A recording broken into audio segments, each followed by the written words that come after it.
Assalamualaikum warahmatullahi wabarakatuh. Baiklah, saya akan memperkenalkan diri saya. Nama saya adalah Alexandra dari Prodi Sosiologi. Baiklah, saya akan menceritakan tentang interaksi sosial. Interaksi sosial adalah sebagian tindakan yang dilakukan agar seseorang bisa saling mendapatkan informasi-informasi baru serta untuk mengutarakan apa yang ada di dalam pikirannya. Kegiatan untuk saling memberikan informasi itu termasuk ke dalam interaksi sosial. Lantas, apa pengertian dari interaksi sosial? Dilansir dari laman Sempurna Universitas, interaksi sosial adalah suatu hubungan timbal balik yang dilakukan di antara individu atau kelompok untuk membangun hubungan sosial seperti pertemanan maupun kehidupan bermasyarakat. Pola interaksi sosial. Interaksi sosial ini memiliki sesuatu pola dengan ciri-ciri sebagai berikut. Kedudukan sosial atau status. Kedudukan sosial ini memberikan batasan tertentu pada suatu individu dalam melakukan interaksi. Umumnya, seseorang yang memiliki kedudukan lebih rendah harus menghormati orang yang memiliki kedudukan yang lebih tinggi. Contoh, guru yang mengajar muridnya, bos yang mengatur karyawannya, presiden yang memberikan pidato kepada masyarakat, dan bisa menimbulkan konflik. Interaksi sosial ini bisa menimbulkan konflik atau pertentangan apabila ada hal-hal yang tidak dapat dipengaruhi. Contoh, demo yang dilakukan oleh mahasiswa karena rasa tidak puas atau kebijakan pemerintah. Interaksi sosial tidak mengenal batasan apapun. Artinya, interaksi sosial ini bisa dilakukan siapa saja, di mana saja, dan kapan saja. Contohnya, interaksi antara orang tua terhadap anak. Faktor pembentukan interaksi sosial.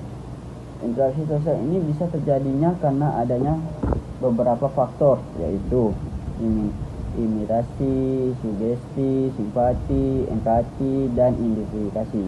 Contoh imitasi adalah suatu tindakan yang dilakukan dengan meniru orang. Baiklah, saya akan menceritakan ciri-ciri interaksi sosial.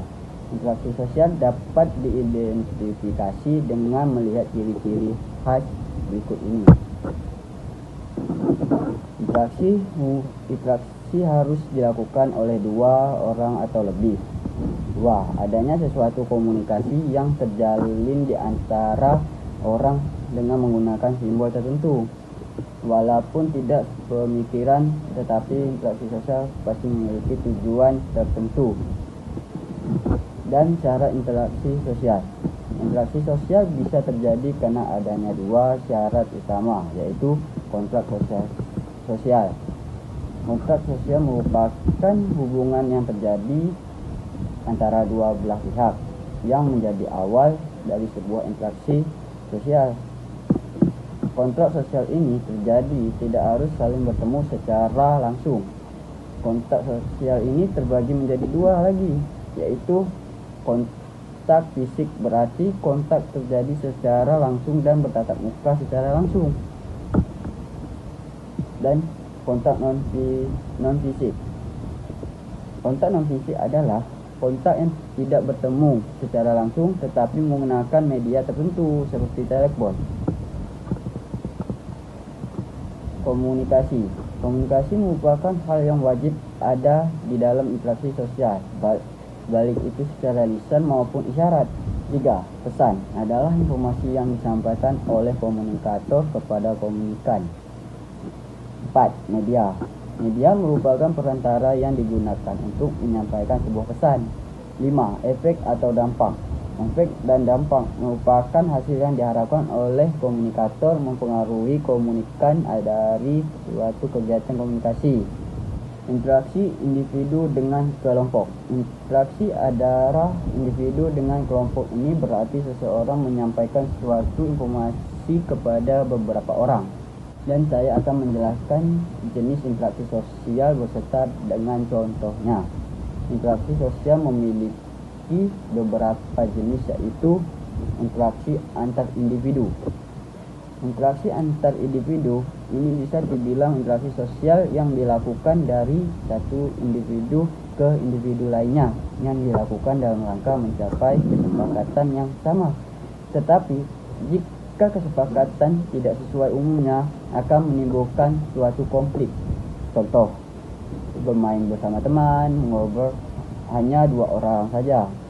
Guru mengajari muridnya mengenai mata kuliah. Contohnya, pidato, pembicaraan di dalam sebuah diskusi, dosen memberikan penjelasan saat kuliah. 2. Interaksi antar kelompok. Interaksi antar kelompok ini merupakan interaksi yang dilakukan oleh beberapa orang dengan beberapa orang demi kepentingan kelompok.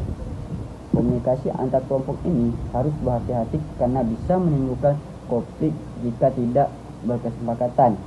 Contoh, tim kerja mempresentasikan hasil kerja mereka di divisi lainnya. 2. Pertemuan 2 organisasi dan berdiskusi dalam satu lokasi. Bentuk interaksi sosial berdasar bentuknya. Interaksi sosial ini terbagi menjadi 2 jenis, yaitu interaksi sosial asosiatif. Interaksi sosial asosiatif merupakan interaksi cenderung mengarah ke tujuan yang baik atau positif. Artinya, interaksi dilakukan untuk mencapai suatu kebaikan atau tujuan yang positif. Interaksi sosial asosiatif terbagi menjadi 4 macam, yaitu kerjasama, akomodasi, toleransi, akulturasi, asimilasi. Kerjasama adalah suatu kegiatan yang dilakukan oleh individu maupun kelompok yang dilakukan secara bersama-sama untuk mencapai tujuan sama. Akomodasi adalah penyesuaian diri yang dilakukan oleh individu atau kelompok terhadap sesuatu yang bertentangan agar suatu konflik bisa terselesaikan sehingga keseimbangan sosial terbentuk. Bisa dibilang akomodasi ini adalah suatu penyelesaian konflik. Penyelesaian itu terbagi menjadi beberapa jenis, yaitu adjudikasi, arbitrasi, kompromi, konsiliasi, mediasi, dan segala. Toleransi adalah merupakan sikap saling menghormati antar individu maupun kelompok. Toleransi ini kaitannya dengan suku, ras, agama, dan golongan tertentu. Interaksi sosial disosiatif merupakan lawan dari interaksi asosiatif. Artinya, disosiatif ini merupakan interaksi sosial yang justru mengarah ke hal-hal bersifat negatif. Persaingan merupakan suatu tindakan yang dilakukan oleh individu atau kelompok untuk bisa menjadi yang terbaik dalam mencapai sebuah tujuan.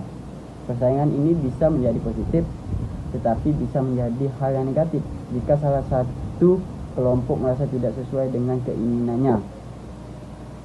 Kontroversi merupakan suatu tindakan yang menentang perkara dengan cara tersembunyi yang dilakukan oleh individu atau kelompok. Hal itu dilakukan secara tersembunyi agar tidak terjadi konflik. Contoh dari tindakan kontroversi adalah menghasut seseorang dan membocorkan rahasia orang lain secara diam-diam. Pertentangan atau konflik adalah hasil dari kontroversi maupun persaingan yang sudah tidak sehat. Pertentangan bisa berujung pada sebuah kekaitan secara lisan dan maupun fisik.